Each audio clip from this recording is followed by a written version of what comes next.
오늘 우리가 함께 볼 하나님의 말씀은 이사야 46장 1절과 2절 말씀. 이사야 46장 1절과 2절 말씀 제가 봉독합니다. 벨은 엎드려졌고 느보는 구부러졌도다. 그들의 우상들은 짐승과 가축에게 실렸으니 너희가 떠매고 다니던 그것들이 피곤한 짐승의 무거운 짐이 되었도다. 그들은 구부러졌고 그들은 일제히 엎드려졌으므로 그 짐을 구하여 내지 못하고 자기들도 잡혀갔느니라. 아멘. 성경에는 우상을 절대적으로 금하는 말씀이 굉장히 많습니다. 구약 성경 내내 하나님께서 당부하셨던 것이 우상 숭배하지 말라는 것이었고, 신약 성경에서도 믿음 없는 자의 삶을 우상 숭배하는 것과 비교하기도 했습니다. 우상의 사전적인 의미는 사람에 의해 만들어진 숭배의 대상이나 어떤 신적 존재를 말합니다. 그것이 사람의 형상을 하고 있든지 아니면 자연의 형상을 하고 있든지는 상관이 없습니다. 또 대단히 크고 화려한 모양을 가지고 있더라도 상관이 없습니다. 사람의 손에서 만들어졌다는 것이 중요한 것이죠. 사람의 손에서 만들어졌다는 말이 무엇일까요? 사람의 능력을 의지할 수밖에 없다는 것이죠. 그런데 이 말 자체가 참 이상한 말입니다. 살아갈 능력이 필요해서 사람의 능력으로 만든 우상을 섬기는 것은 참 모순적이다라는 것이죠. 능력이 없다고 해서 의지할 대상을 만들었는데 그 의지할 대상이 사람의 능력으로 만든 것이다. 참 모순적이고 이상한 것일 수밖에 없는 것이죠. 우상이 거짓될 수밖에 없는 이유가 바로 여기에 있습니다. 사람의 손을 필요로 하더라는 것이죠. 우리가 읽은 본문에서도 이 부분을 정확하게 지적합니다. 벨과 느보는 당시 제국 바벨론의 신이라고 할 수 있는데, 그 신들이 사실은 사람의 손으로 지은 형상에 불과하다는 것이죠. 사람의 능력으로 만든 우상입니다. 그래서 스스로 움직이지도 못하고 짐승에게 얹혀 다니고 사람들이 메고 다닙니다. 사람이 없으면 꼼짝도 할 수 없는 것이고, 힘든 짐승에게 짐이 될 뿐 어떠한 도움도 되지 못하는 그런 우상이라고 할 수 있는 것이죠. 그러한 존재가 어떻게 사람을 주관하고 도울 수 있을까요? 그럼에도 사람들이 자꾸 우상을 쫓는 이유는 우상이 아니고서는 해결할 방법이 없기 때문입니다.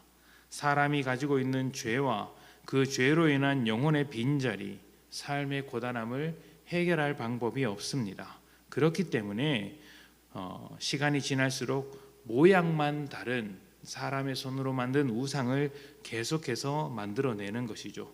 그리고 그 우상의 능력을 강조하기 위해서 점점 더 큰 우상을 만들어냅니다. 이것이 얼마나 헛된 일인지 모르겠지만 이것을 계속해서 하게 되더라는 것이죠. 사람은 시간이 지날수록 더욱더 큰 우상, 힘든 우상, 어렵게 만든 우상을 만들겠지만 사람을 힘들게 할 뿐 그 어떤 도움도 되지는 않습니다. 하나님은 어떤 형상도 자신을 위해서 만들지 말라고 하셨습니다. 왜냐하면 하나님은 사람의 손이 필요 없으신 분이기 때문입니다. 사람의 능력으로 일하시지도 않습니다. 하나님은 어떤 형상으로도 표현할 수 없고 사람의 손과 능력으로 하나님의 일하심을 대신할 수도 없습니다. 도울 수도 없습니다. 우상은 사람의 도움을 필요로 하지만 하나님은 자신의 일을 스스로 하시는 분이기 때문입니다. 그렇기 때문에 하나님은 참된 하나님이 되시는 것이죠. 이사야 46장 10절 말씀, 우리가 읽은 본문에서 조금 아래 내려가면 10절 말씀이 있습니다. 내가 시초부터 종말을 알리며 아직 이루지 아니한 일을 옛적부터 보이고 이르시기를 나의 뜻이 설 것이니 내가 나의 모든 기뻐하는 것을 이루리라 하였노라. 아멘. 하나님께서 기뻐하시는 그 일을 직접 이루어 가신다. 이것이 우상과 다른 하나님의 능력이자 하나님의 일하심입니다. 하나님께서 하나님의 뜻을 직접 이루십니다. 하나님께서는 사람의 손을 빌리지 않으시고 또 짐승에게 업혀 다니지 않으시며 사람의 손에 이끌려 다니시는 분도 아닙니다. 하나님께서는 자신이 기뻐하는 일을 스스로 직접 하실 수 있는 능력이 있습니다. 오히려 사람이 그 일을 돕지 못하고 부족한 능력을 가지고 있을 뿐이죠.